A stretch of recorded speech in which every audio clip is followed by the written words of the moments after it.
ದಿನಕ್ಕೆ ಬಿಸಿಲಿನ ತಾಪಮಾನ ಏರಿಕೆ ಕಾಣುತ್ತಿದ್ದು ಪ್ರಾಣಿ ಪಕ್ಷಿಗಳು ನೀರಿಗಾಗಿ ಪರದಾಡುವಂತಾಗಿದೆ.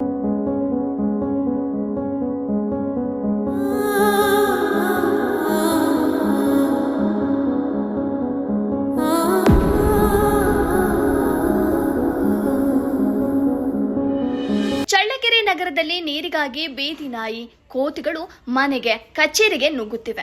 ಬಿಸಿಲ ಬೇಗೆಯಿಂದ ಬಳಲುತ್ತಿದ್ದ 10 ಕೋತಿಗಳು ನಗರದ ಕ್ಷೇತ್ರ ಶಿಕ್ಷಣಾಧಿಕಾರಿಗಳ ಕಚೇರಿಯಲ್ಲಿ ಒಳನುಗ್ಗಿ ನೀರಿಗೆ ಪರದಾಡಿವೆ.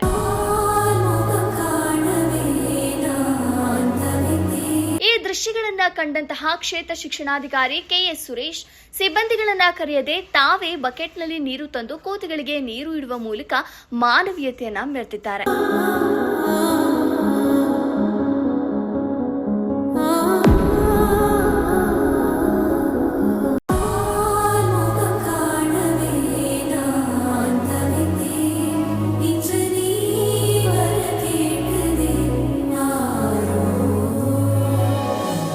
ಈ ಸಂದರ್ಭದಲ್ಲಿ ಮಾತನಾಡಿದ ಅವರು, ಬಿಸಿಲಿನ ಬೇಗೆ ತಾಳಲಾರದೆ ಪ್ರಾಣಿ ಪಕ್ಷಿಗಳು ಜೀವನ್ಮರಣ ಹೋರಾಟ ನಡೆಸುತ್ತಿವೆ. ಆದ್ದರಿಂದ ಮಾನವರಾದ ನಾವು ಬೇಕಾದನ್ನ ಕೇಳಿ ಪಡಿತೀವಿ.